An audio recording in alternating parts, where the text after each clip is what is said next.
Hello friends, welcome to my channel. I'm here with my first trial video. Please subscribe and support. Chimney sweep. The deplorable existence of the fireplace clear very regularly finished in death. Oh dear, the danger of death was considered a vital insidious, as the absence of clean stacks would have been disastrous on a far bigger scope for city tenants through uncontrolled flames and frosty temperatures. Truth be told, it was the Great Fire of London in 1666 that prompted the selection of young men, some as youthful as 4, for the assignment. The young men were bought from their folks and constrained into small stacks with brushes to carry out a responsibility that was in any case inconceivable because of the sharp points and extensive length of some chimneys. On a decent day, a youthful fireplace tidy would up smokestacks through all the light hours, and afterward resigned to a hopeless supper, dozing on the floor of his lord's own feeble lodgings, remaining on a rooftop as he arranged to clear the primary stack of the day consistently. He would realize that the dawn he was seeing might be his last, as there was an undeniable chance that this smokestack could be the one to at long last kill him, by fall, by suffocation, or by turning out to be stuck tight. In a terribly pitiful, contoured on and effectively sad story, the groups of a considerable lot of these guiltless kids remain buried all through London in the fireplaces that killed them. There has even been theory that the British Houses of Parliament are filled with the carcasses of dead young men, regardless of whether the bodies were recuperated. In absence of records, and when the life of a poor kid was worth so little, it was difficult to credit names to the dead, and very great book on the point is British Chimney Sweeps. 5 centuries of chimney sweeping, and I do suggest it on the off chance that you have an enthusiasm for this shameful side of the life of Victorian England. Interestingly, this is a similar Prince Albert, who has commonly been touted as having been Jack the Ripper. He passed on at 28 of the Spanish influenza pandemic. Prostitution was especially basic among Catholic young men, and when papists were genuinely victimized in England by law. Furthermore, a considerable lot of the kids who participated in this occupation would have been for all intents and purposes oppressed for the reason by pimps and road packs. Nowadays, a considerable lot of the young men included are wanderers with not many alternatives for gaining cash lawfully because of kid work laws and missing families. 1. Mine worker. While we are occupied with worrying over our kids playing computer games or marathon watching upsetting YouTube recordings when they ought to be out playing in the sun, we should save an idea for the young men of days past by, who spent their whole youth far below the outside of the earth performing humble undertakings for the men who toiled to carry coal to the surface to keep the hardware of the world turning. These kids, for example, the kid envisioned in 1908 with an oil wig light appended to his top, worked from 7 a.m. to 5:30 p.m. every day in the mines, driving the creatures that pulled the wagons of coal, opening and closing entryways that guarded the diggers from potential dangers should they emerge, or fundamentally playing out any errand allotted to them that their little bodies or hands were more fit to than those of grown-up men, while our youngsters have the guarantee of an eventual fate of chances. The young men who worked these mines had no future past that of lung issue and hard work for a lifetime.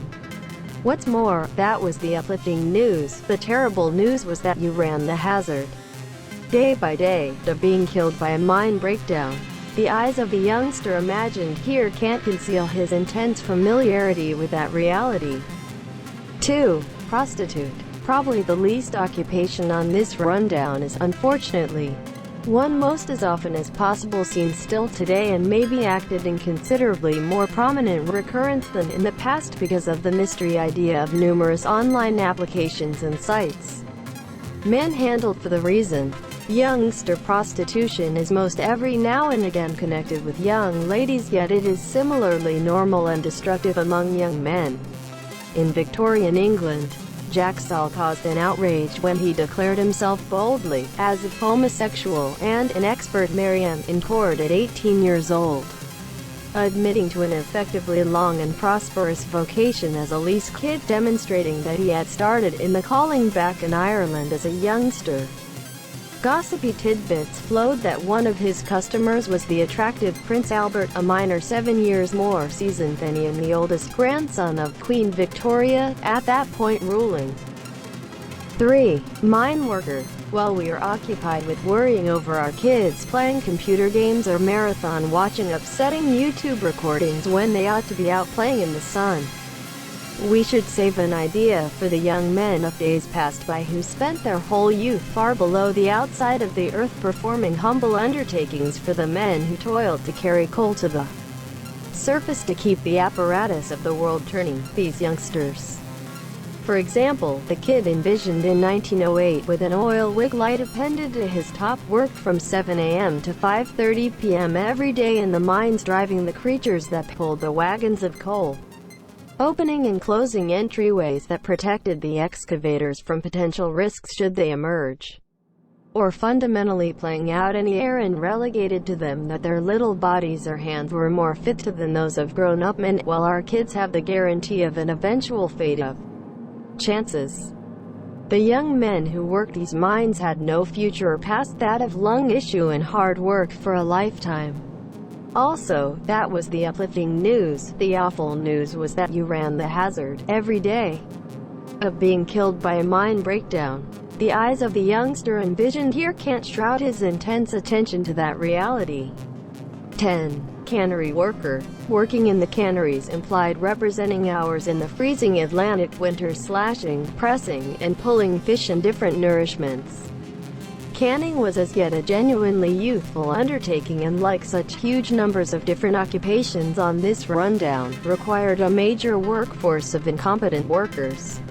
Kids, similar to the kid above, mature 9, were paid up to 5 pennies for each container that they processed. Notwithstanding the perils of working at such awful conditions, horrendous enough for developed men, the young men were likewise required to deal with amazingly hazardous cutting devices and canning machines intended to cut and seal metal. One can just envision the losses that would have risen up out of the sheds and boatyards where these young men worked. Unfortunately, huge numbers of these enterprises recruiting little youngsters were controlled by do-gooders, men, and here and there ladies, who felt they were giving a superior life to the kid by offering them work. This unquestionably infers the well-known expression of C.S. Lewis, who said, "All things considered, an oppression earnestly practiced to benefit its casualties might be the most harsh. It is smarter to live under looter noblemen than under transcendent good rubbernecks." The burglar aristocrat's remorselessness may here and there rest, his greed may sooner or later be satisfied. Yet the individuals who torment us to our benefit will torment us without end, for they do as such with the endorsement of their own conscience.